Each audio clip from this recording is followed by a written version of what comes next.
and welcome to the Juneteenth 196 2020 Special Edition. B-HBrilliantMinds Project, Inc. is honored to bring to you invited guests who will tell their life stories from past to present. B-HBrilliantMinds Project, Inc.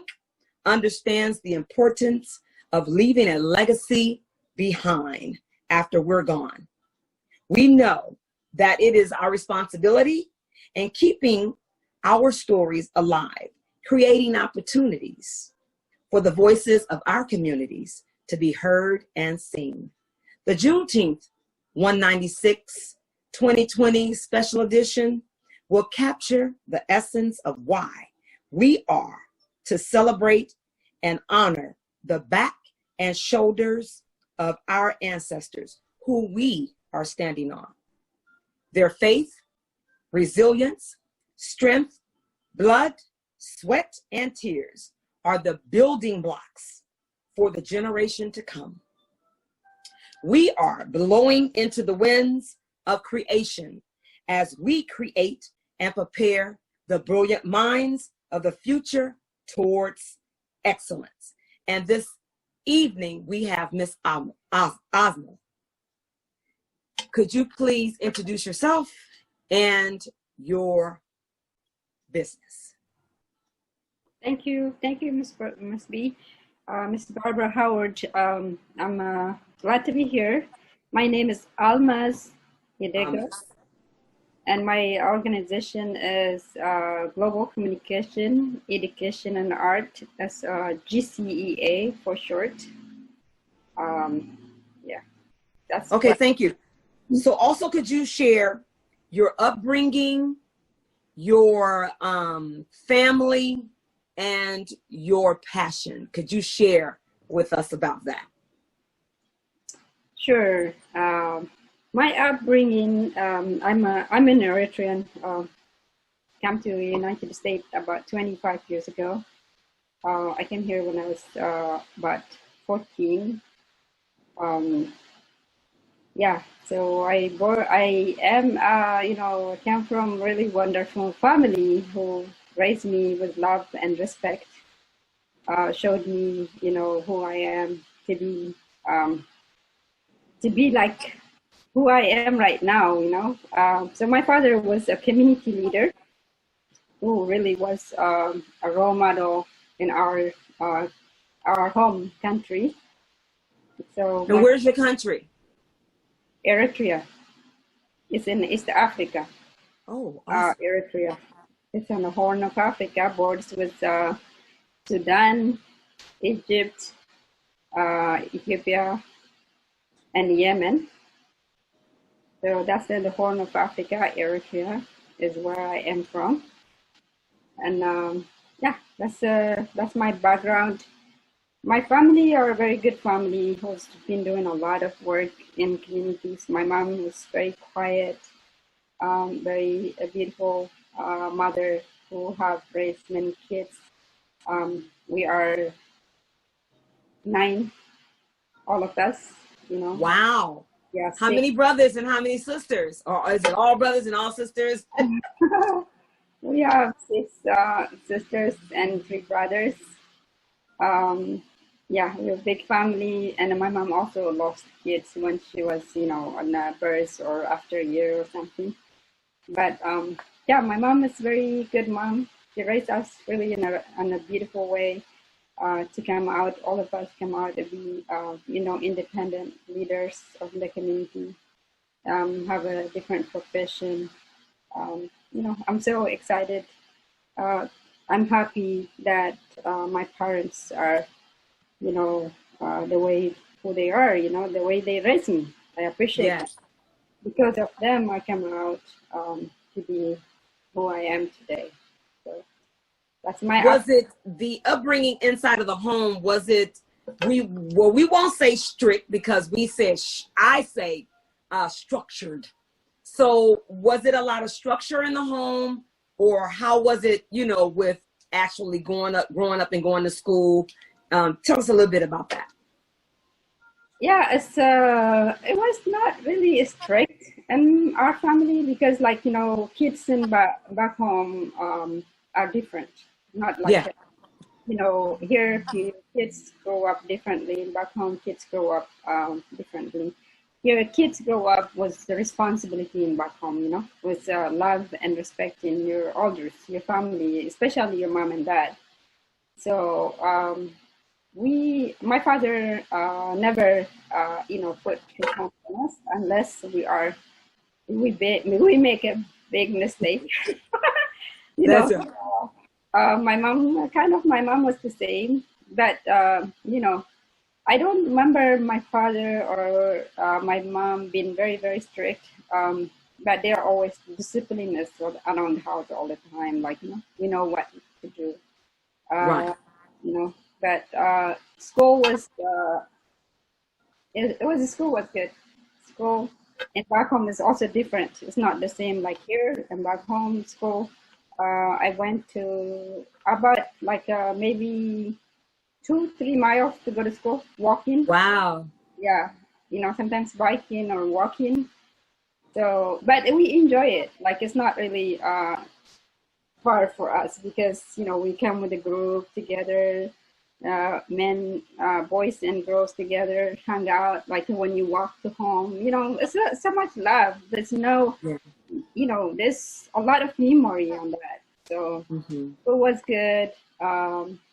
I come home and then we do some school homeworks, and I would probably help our families, like you know, with the housework sometimes if we need to. But that's how we grow up, you know. Seriously, we have to study, and then you know, studying.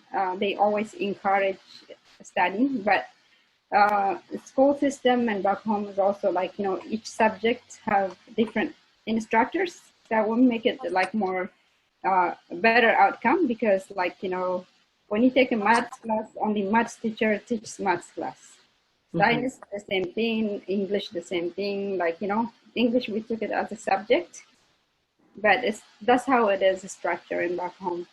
So you have like if you have 7 classes you have 7 teachers, Ah. so it's different. I think the school system is much better in back home than here. That's why students from Africa turn out to be the way they are. Like they are very, very good, especially when it comes to maths and science. Wow. That is awesome.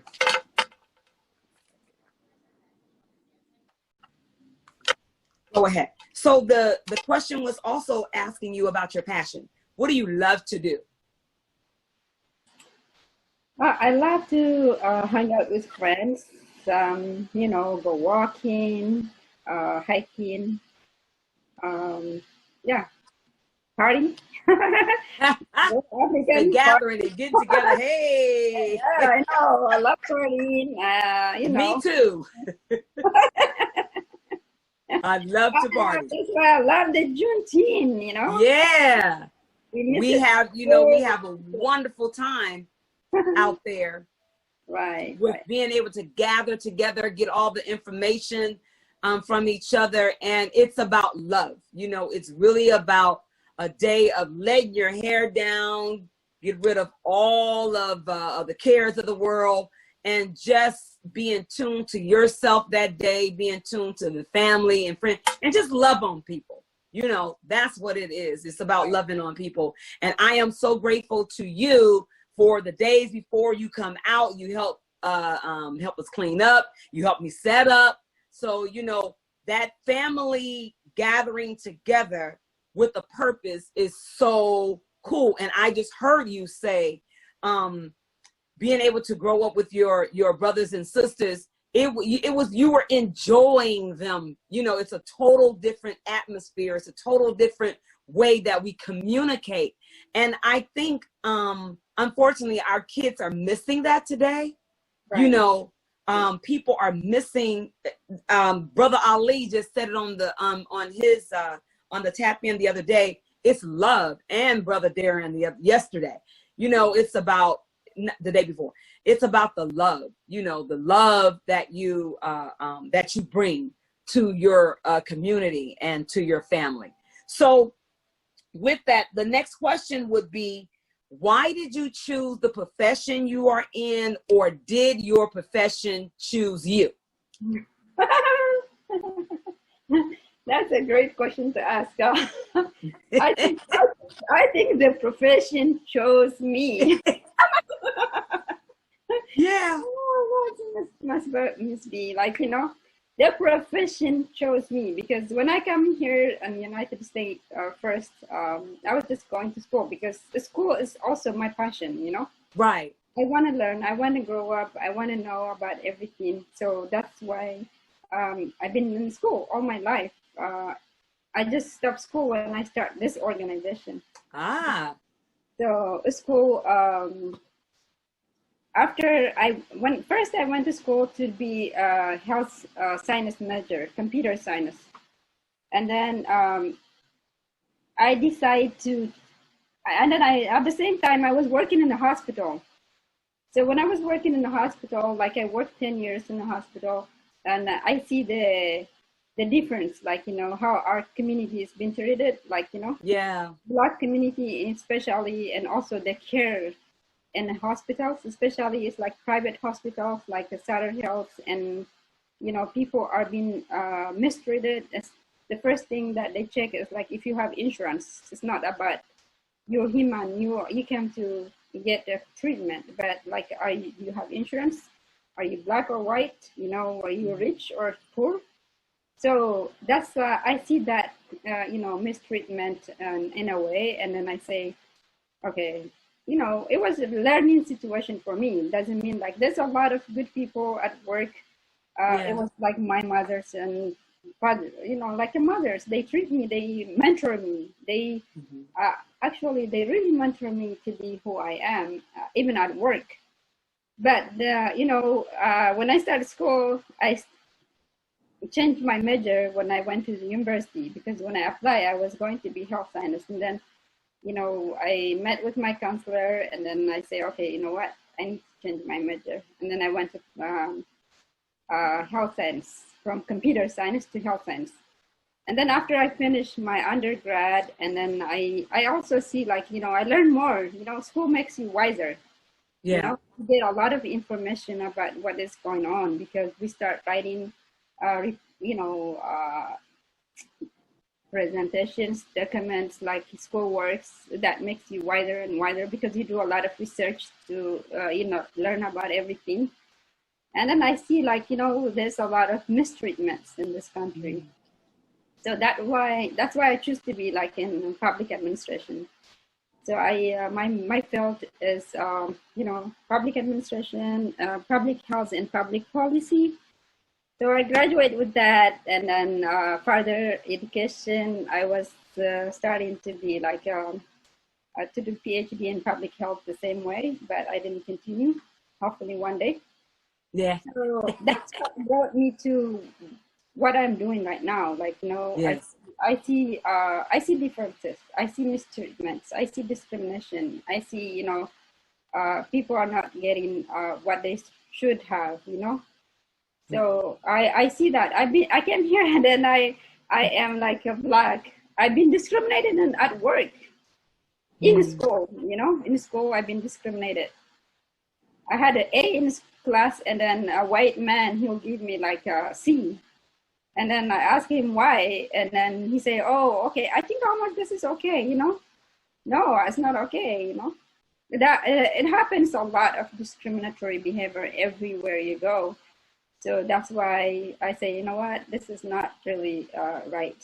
So we need to really fight for our rights in this country." Tell me about your the organization that you started. What is it about? And can you share about that? The organization is it's Pan-African organization, which the goal is to serve our African community, which means African diaspora. That also includes African and African American. So that organization supports, like, navigating housing for homeless population, or new arrivals. Also, like, helps people with immigration cases, like, applying for citizenship, for work permit, for green card, any legal immigration, legal supports. Also, mainly also advocating Yeah. for our community, advocate, like if somebody's been discriminated at work or inside the housing complex, like low income housing or affordable housing, we advocate for them. For example, like in Piedmont apartment right now, there's 250 residents live in that apartment. So there's a lot of immigrant and even Black people, like in general, been discriminated on that building. So we had to set up a petition for them so they can, go around and sign the petition. About 150 to 200 people signed the petition. Wow. So that's how much, discriminatory behavior happens everywhere in this in the field. Like it could be housing, it could be work, it could be anywhere, you name it. Even insurance companies, like they discriminate people. If you're immigrant, like you don't know how to speak the language, they always try to take advantage of you. So that's what we fight for. We fight for human rights, but immigrant rights mostly for our community. Wow. And then what else do we do? Like we also empower Black business empowerment. We empower Black businesses, Black artists. Like this event, that upcoming event, is about Black art and business, and also health education. During COVID-19 right now, we're doing a lot of support to community, and we do health education as well. And then we do food distribution, PPE distribution. Right. We do a lot of workshops, other supports, like if they need anything, we also make sure that they have mental health supports. Yeah. So call us and then ask questions, and then we can give them support they need, like even if they want to go to the store or if they feel confused, so we can encourage them and empower them.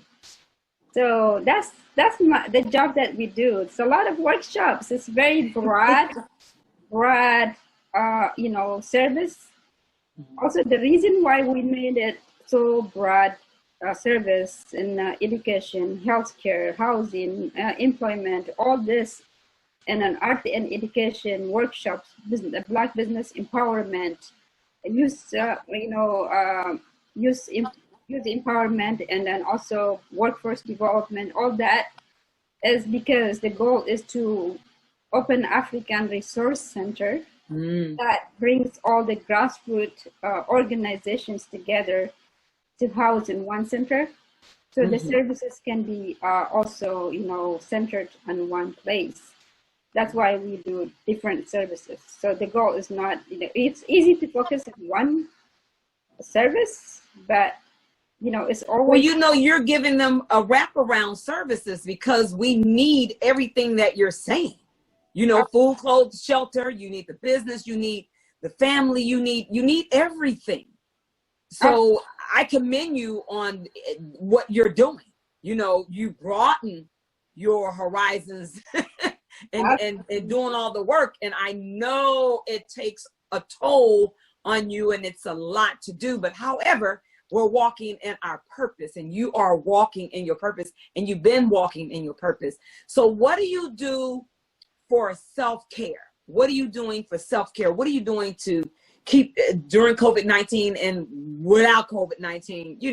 How do you keep yourself going? Well, COVID-19, Barbara, if COVID-19 is like for us as a Black African American in general, it's like for us it's additional problem. Yeah, we already have existed problem, and then this is like additional problem. So that's why it's so much happening, because it's a new service that we need to do, because it was never PPE, it was never food distribution. Now we have that stuff, but I myself, like, there's so much meetings and organizing happening. We always we are meeting through Zoom to do all the work. it's a lot of sitting, like when it comes to self-care. So what I do is like sometimes I have set up my phone like every 2 hours I can get up and do a little bit exercise. Good. Otherwise my body started getting tired because I have to sit down, respond to emails, attend meetings, and now, you know, make phone calls, respond to phone calls from the community and from the you know, other service providers and all that stuff. Right. So I have to set up my time. I say, okay, you know what, every 2 hours I'm gonna go, you know, maybe in the bathroom, like, you know, jogging. Yeah. I do a little bit. We have to be creative, and you're being creative. And that's what we are. We're creative people, you know. So even though in life for us, we push through, we get creative. We don't have a choice. We have to do this, you know. I know you were talking about art. Do you do any kind of art? Do you sing? Do you do any drawings or anything like that? Yeah, I used to. Right now, I mean, like, you know, my field doesn't allow me to do anything fun like that. But, you know, in the past, I used to sing, like, you know, write songs, write poems, you know, arts like drawing some stuff. Yeah. But I don't, my job right now, it doesn't allow me to do anything because this is a huge community responsibility that we have. Right. You know, you already know you were in the field. You know, I'm so glad to have sisters like you that working with me. Of course, you know, encouraging, supporting, working together. Like, you know, I believe, like, you know, sometimes also like God gives you, you know, brothers and sisters everywhere you go, you know. Mm-hmm. If I was living in Africa, I would not know Barbara Howard. Right. And I wouldn't know Ava. So, yeah, you know, the process of us knowing that we have to do all of this work, but however, I am so grateful that you set time for the run in the restroom or wherever you got to go, because this is what I tell my sister all the time, and I have told her for years for where she works. It's like if we don't take care of ourselves, mm-hmm. then which with all the work that we have to do, I'm learning that if I don't take time out, then I'm not gonna be beneficial for nobody, not even for myself. So I would encourage you to even take get your little notebook and get over on the side, since you love to do poetry. Do a little poetry while you within that time, allotted time that you set for yourself. You know, start writing, start doing your poetry. Start writing your songs and all of that, because that's another part of what I know we need to continue to pass down, and the information that we need to share with each other. You know, those are the, and when you said earlier, you were talking about Africa, you know, in my soul, and I know African people, they long for something, but they just don't know sometimes what it is. I know in my spirit and in my soul, I have to go back to Africa. I have to touch that land. I have to kiss that land, you know, because I know that I want to know my tribe, where I've come from. You know, that's why my son, he knew that I wanted to know my DNA, what tribe I come from. So I'm going to take our time to, I can't remember, they did send me the information about what tribe I belong to.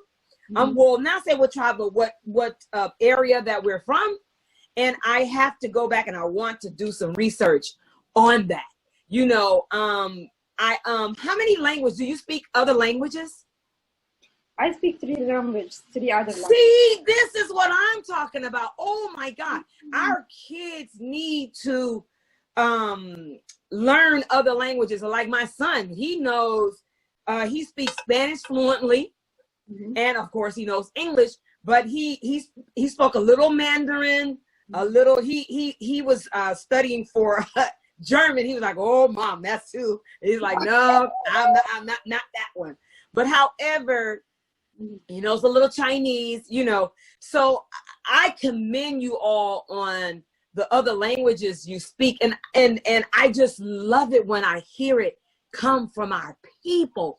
I'm like, oh my God, it sounds so beautiful to my ears. Yes, You yes. know, so go ahead about the languages. No, I mean, no, this is so great. I'm glad you brought the language part. You know, language is, you know, our identity, you know. Yeah. In Africa, when the colonizers came, you know, the first thing they destroyed was the language and Yes. you know, the alphabet. The only alphabet that exists in Africa right now is Amharic and Tigrinya alphabet. So most What is it called? What was it? No, the alphabet, the words, the you know, the alphabets. Like, you know, even if you write Swahili, you write it in English language, A, B, C, D. But our alphabet is different. Like, you know, the way it's printed is different. Right. So we have our own alphabet. Oh, wow. Yeah, our own alphabet. Yes. Yeah, so and that's you just said the magic words, our identity. And I believe that's a part of what we already know that our children is missing is the identity. And that's what B.H. Brilliant Minds is about. Anything that I do is not orthodox. It's totally is unorthodox because that's not me. That's not us. I wasn't created that way. So when the spirit and of our ancestors give me things to do, it's people like, well, where did you get that from? I'm just like, because it's not like everybody else's. I'm like, no, it's not supposed to be. Even my website is not going to be like the quote unquote regular way it's supposed to go. It's because that's not us. That's not me. That's not the vision that I was given. You know, it's always about being unique, extraordinary, and different. And that's our identity. And we've lost that here. Go ahead. Yeah. No, I mean, I agree with you 100%. We lost it in here. It's not because, you know, we do need to restore that narrative. Yes. You know, we need to store that narrative. We need to really work hard. We need to bring our identity to our kids. Like you say, they don't have to learn Chinese or, okay, language is good to learn international. But to learn our own. All language, but yes, the priority that as a Black kids, they should learn to speak Swahili. Yes. Yes. You know, all this, you know, African language, not, you know, Chinese or others. Right. But like we say, we are losing our narrative. There's a lot of books written. There's a lot of, you know, information out there. We need to really start digging deeper to learn our ancestors. And then to go back to your, you know, discussion earlier, to your response and saying like, you know, I want to go to Africa. I want to find out my DNA. You don't need to. It's all you can go to Africa anywhere, and they will welcome you with open arms, with open hands. So there's no reason for you to find. You can find it, that's fine, but you're welcome anywhere. You know. Right. A Black woman was telling me, like, you know, she went to Eritrea, which is to my country where I am from. A Black woman. She, you know her too. She's like with the Bay Area Black Psychology. So when she went to Eritrea, you know, she was on the shopping, like buying stuff, and then this woman spoke to her the native language, and then she didn't respond to them. And then she said, they told her, you need to know your language. Yeah. So that means like you are welcome. They would not say that to white women or to Chinese or anything. Right. But as long as you are African, you're Black, you will live anywhere you want in Africa. And then that's what they're working on right now. Africans are working to make sure African diaspora community and the African American communities to have homes wherever they want to come, you know. So that's, I'm so happy for that. And then I always encourage people to go and see home, you know, Africa. Yes. That's a much fun. Yeah. Yeah. And it's crazy because even when I'm in Jamaica or whatever, it's just nothing about, it's just something about being around, you know, your people. Is just that, man, that's why I love family reunions. And that's why I created, well, we created the Juneteenth as a family reunion, you know, and it's just not only that you're going to go there and enjoy yourself, you're going to be educated. So you're going to learn about you, you know, and other nationalities, ethnicities will learn about your culture, will learn about you. It is so important for us to keep our culture alive. And I want to commend you on that global communications and that art, you know, form of what we need to do to keep our people together. And that leads into my other question is that, what would you like to create, share, or give to the world for your legacy? That's a great question. Thank you. Oh, all right, you come up with a good question. You are amazing. I love you so much. Anyway, I love you too. Yeah, I want to leave unity, you know? Yes. Strong unity for Black people. That's what I want to leave legacy. That's why when I named this global communication, education, and art, you know, people say like, why did you call it that? I say like, we need to communicate. Yeah. We need to communicate, all of us, and then we need to bridge the gaps, like between the African American, the African, the Jamaican, the Caribbeans. All of us have to really unite it and then create unity. If I create something like, right now I'm working with Global Communication is working with 27 African American organizations, grassroots organizations, and then all these organizations been there for 20 something years, like, you know, BOSS, Urban Strategies, like Stop Killing Our Kids, Adamica Village, all these organizations, Brilliant Minds, like your organization, Barbara, you're doing amazing work. You know, bringing sisters together, and also use, you know, empowerment. I love it. So all of us, we should create something really united power. You know, that's what I want to create. That's what the legacy I want to leave. I want to leave like united Africa, united African American, united Black people together. Build something like that's why the African Resource Center is to unite us and bring us in one-stop center, all of us. Right. That's why in our building was Serenity Housing right now, trying to purchase, you know, a building. So that building is going to serve Africans and African Americans, and then we're going to have a lot of workshops to teach each other. You know, we can exchange knowledge and, you know, information and history. So that's what we're doing, and then that's the legacy that I want to leave for my people. That's the legacy. Yeah. That is so awesome. So, with that, I want to say that I had something I wanted to share with you. Oh, yes. When you have me open up for your events, doing the circle, I want to say thank you for allowing me to do that.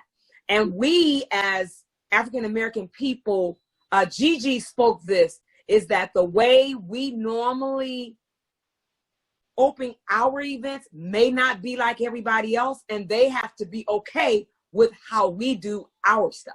You know, because some people feel a little uncomfortable when we're honoring our ancestors, when we're doing different things like that. It's like, okay, no, this is a part of who we are, our identity. And it just grounds us as a people, knowing that when we come to do this work together, we're coming as one. Like you said, in unity, we're not coming that all these different people or folks together. Is that when all the people are in there together, we're coming as one. We are agreeing to work together in unity to make sure that we give back and we do the work that's needed in our communities. So I just want to say thank you for allowing me to be able to come in and do those, the community circles. So you were saying that the next event that you have coming up is going to be when, and what is that going to be about? That the event is going to be on October 3rd from 2 o'clock to 5 o'clock at Lake Merritt by the Children's Fairyland.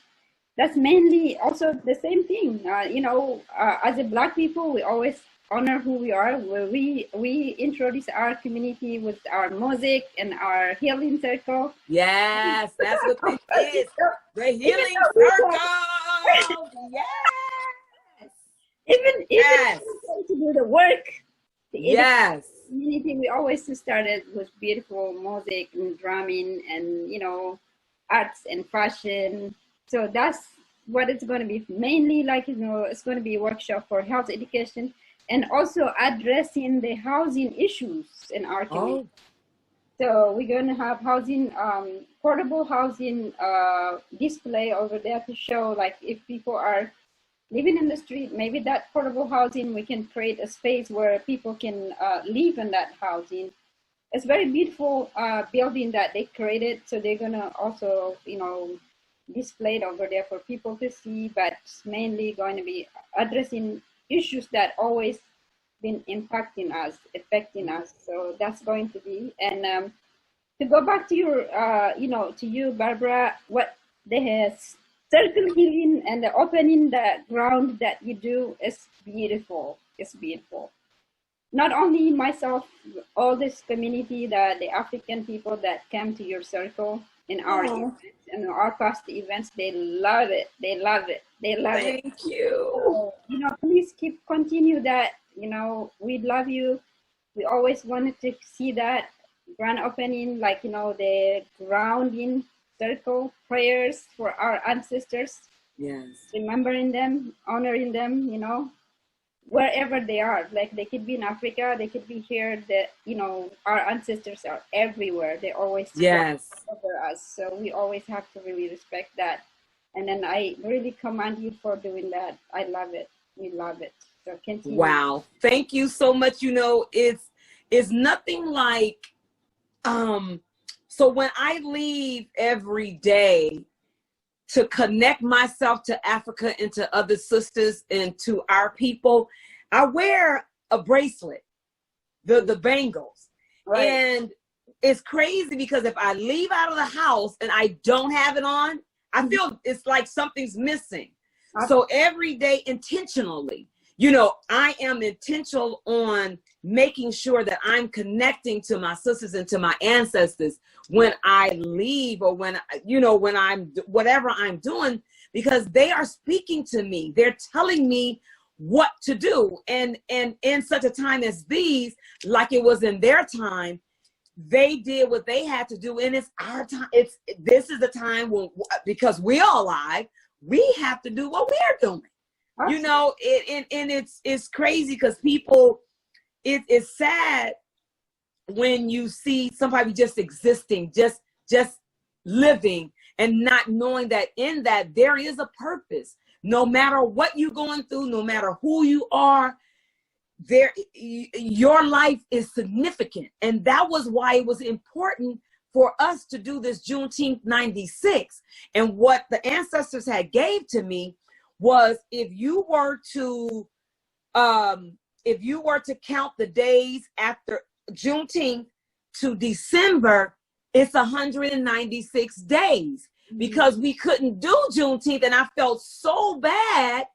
They gave me this and I was like, yes, oh my God. So to do the personal interviews of you all that's been with us, to tell your story, for me to have your story, for it can continue to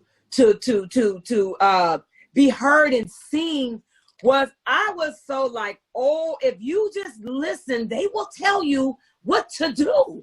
Absolutely. And I was so honored to be chosen to have gotten that information, to be able to put this on and bring my people in to tell their stories, because this is what it's about. And I want to say, I'm going to give you the last say of what you would like to share with us, and then I'm going to close it out.